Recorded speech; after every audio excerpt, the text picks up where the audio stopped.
Happy Wednesday, class. Oh, wow, we are halfway through this week, the first week of May. I'm sure you're very happy that you have done all that you can. I know Monday's assignment seems very long.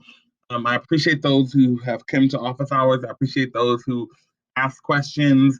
You know that I am always here, always available. Reach out to me, email me, write a remind on the Tuesdays and the Thursdays and the Fridays when lessons are not posted and we don't have office hours.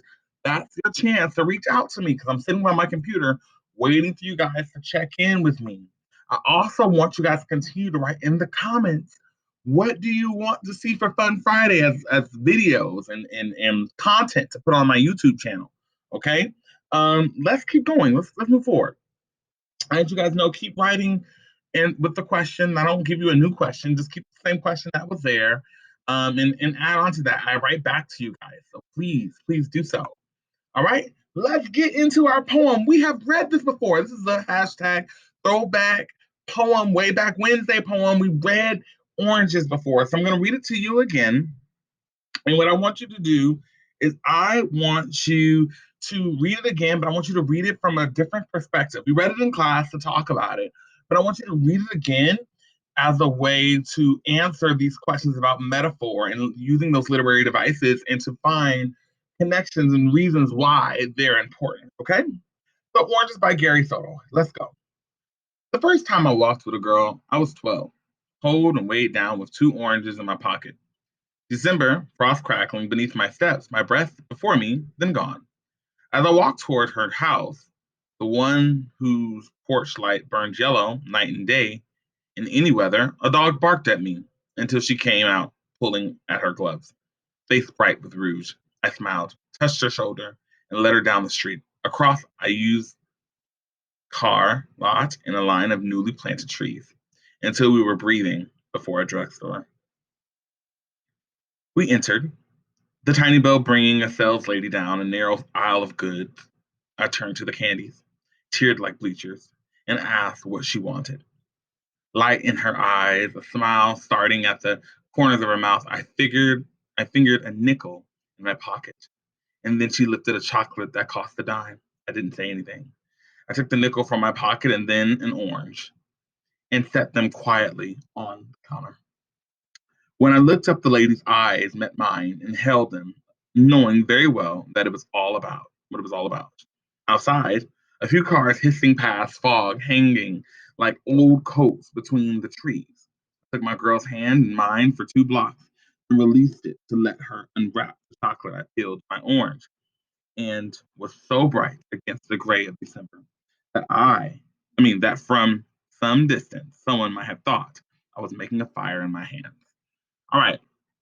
So to summarize this poem, which we've read before in class when we were together, one of the things we noticed is that he did all that he could do to impress this young lady. This is them right here on this date. You think this is really them? This couple right here? Maybe they have a lot of money. And he wanted to take her out, and she wanted something, but he didn't have the money to do it. There were actually times in life where people may have wanted to take someone on a date and they just did not have the finances to do it, and it happened. I remember going on dates when I was a teenager, and our big thing was going to Jack London Square or going to a place called Bay Street, and we would go. We'll take our significant others on these dates, and we will have to have.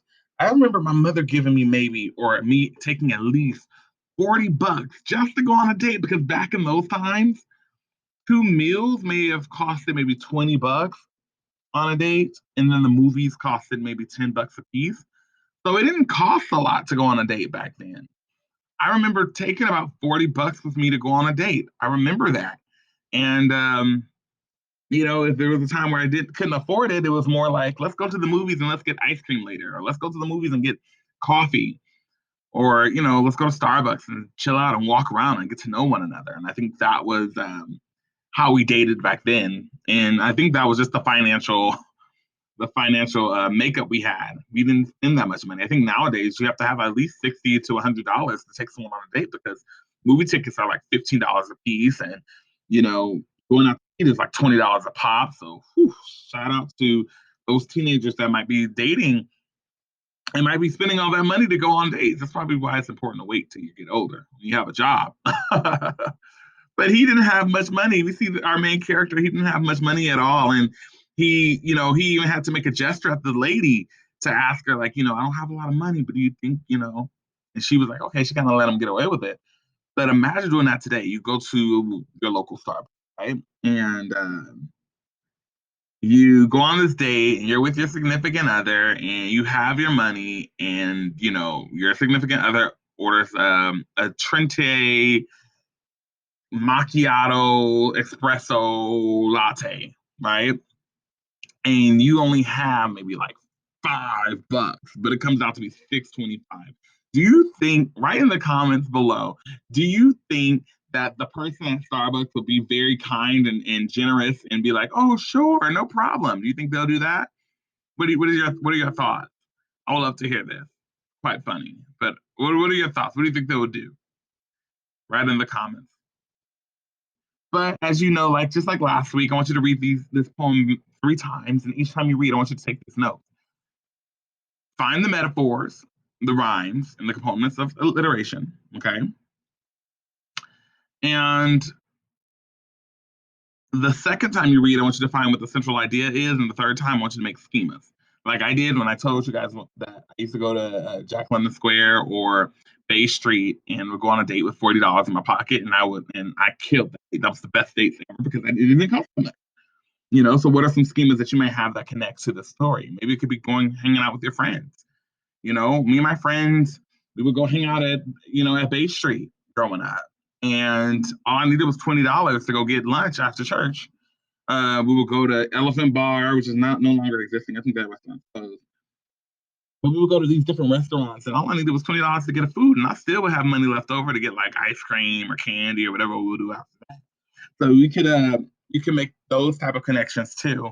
And then poem analysis part 2, you're going to write 1 to 2 paragraphs, taking the information that you have found and making it into an analysis response. So please include a line from the poem that supports your central idea of the poem. Be sure to add the literary devices, like what makes the poem significant when we look at our literary devices of metaphor and rhyme, as well as alliteration. We know what each of these things are. We've talked about them the past few weeks. And then just pretty much make the connection as to why is this significant to your central idea.